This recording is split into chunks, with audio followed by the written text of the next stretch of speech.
राधे राधे दोस्तों, आज की वीडियो सबसे खास है। आज हम बात करेंगे कृष्ण के जीवन की उन खास स्त्रियों में से किसी एक के बारे में जो कृष्ण को रुक्मिणी और राधा के बाद सर्वाधिक प्रिय थी, जो श्री कृष्ण की सबसे अच्छी सखी थी और बहन भी थी। हम बात कर रहे हैं महाभारत की मुख्य नायिका द्रौपदी के बारे में। आज की वीडियो में हम जानेंगे कैसा था द्रौपदी और भगवान श्री कृष्ण के बीच में संबंध। संसार में मित्रता का रिश्ता सबसे अनोखा और पवित्र माना गया है। ऐसा ही रिश्ता था भगवान श्री कृष्ण और द्रौपदी का। भगवान श्री कृष्ण द्रौपदी को अपनी सखी मानते थे, जबकि द्रौपदी किसी मुसीबत में होती तब वह सिर्फ भगवान श्री कृष्ण को ही पुकारा करती थी। द्रौपदी भी भगवान श्री कृष्ण को अपना सखा मानती थी।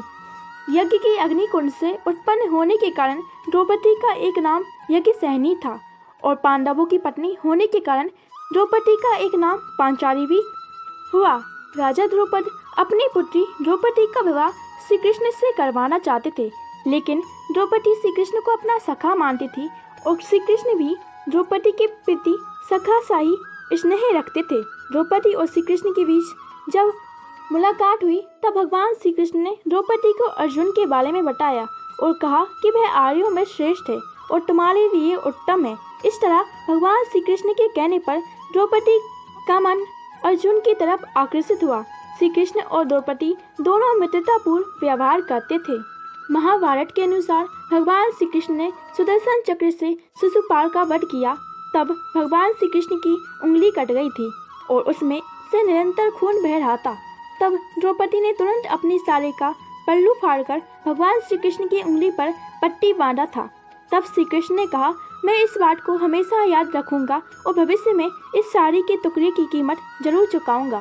पांडव जब कौरवों से जुए में हार गए थे तब उन्होंने अपनी पत्नी द्रौपदी को भी दांव पर लगा दिया और उनकी पराजय हुई। तब भरी सभा में दुर्योधन ने दुशासन को द्रौपदी को लाने के लिए बोला। दुशासन ने द्रौपदी के केस पकड़ के उसका सभा में घसीटता हुआ लेकर आया। तब दुर्योधन ने दुशासन से द्रौपदी के चीरहरण करने के लिए कहा। तब दुशासन द्रौपदी की तरफ बढ़कर चीरहरण करने लगा। तब द्रौपदी ने हाथ जोड़कर आंखें बंद करके भगवान श्री कृष्ण को याद किया। तब भगवान श्री कृष्ण ने द्रौपदी द्वारा बांधी गई साड़ी का कर्ज चुकाते हुए उस समय द्रौपदी की लाज बचाई। दोस्तों, अक्सर कहा जाता है कि एक स्त्री और एक पुरुष कभी मित्र नहीं हो सकते, किंतु कृष्ण और द्रौपदी का रिश्ता इन सब मतों पर तमाचा मारता है। द्रौपदी अपने स्वयंवर के समय भगवान श्री कृष्ण से मिली, जो वहां अतिथि के रूप में आए थे। अर्जुन से विवाह के बाद द्रौपदी का भगवान श्री कृष्ण से रिश्ता अर्जुन के समान और भी ज्यादा घनिष्ठ होता जा रहा था। द्रौपदी भगवान श्री कृष्ण को अपना सखा बुलाती थी और भगवान श्री कृष्ण द्रौपदी को सखी कहते थे।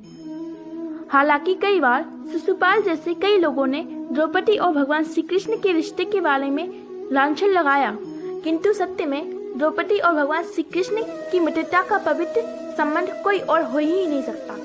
ये बात सत्य है कि कहीं उल्लेख नहीं मिलता द्रौपदी भगवान श्री कृष्ण को अपना भाई बना लेती है, लेकिन इसका अर्थ ये कदापि नहीं है कि उनकी पवित्र और निष्काम मित्रता गलत है। द्रौपदी भगवान श्री कृष्ण के प्रति पूरी तरह से समर्पित थी, इतनी कि उन्हें अपनी मुश्किल के समय अपने पतियों से ज्यादा भगवान श्री कृष्ण पर भरोसा था।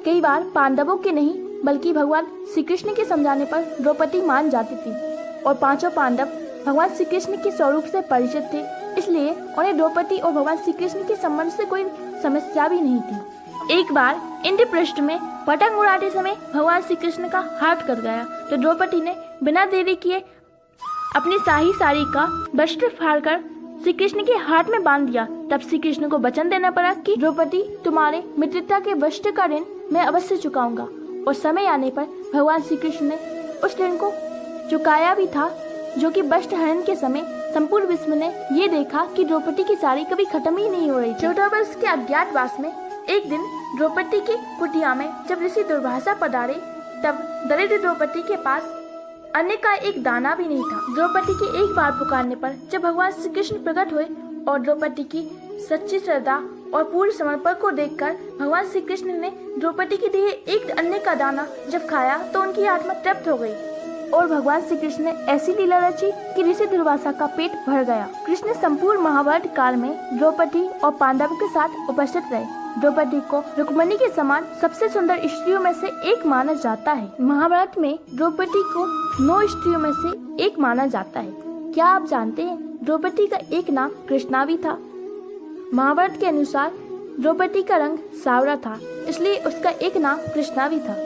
और ऐसा भी कहा जाता है कि द्रौपदी जब भगवान श्री कृष्ण से मिलने द्वारका आती थी तो श्री कृष्ण की 16,108 पत्नियां द्रौपदी से ईर्ष्या करती थी, लेकिन ये कहानी भ्रामक है। महाभारत के वन्य पर्व में इस बात का उल्लेख मिलता है कि द्रौपदी और सत्यभामा सखियां थीं और सत्यभामा द्रौपदी से उसके सुखी वैवाहिक जीवन के बारे में कुछ प्रश्न भी पूछती हैं और द्रौपदी सत्यभामा को अपने सुखी वैवाहिक जीवन के बारे में कुछ रहस्य भी बताती हैं। दोस्तों, आपको कैसी लगी द्रौपदी और भगवान श्री कृष्ण के अटूट सखा प्रेम की ये कथा?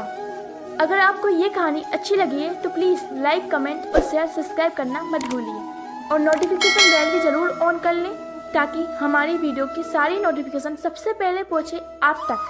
तब तक के लिए राधे राधे।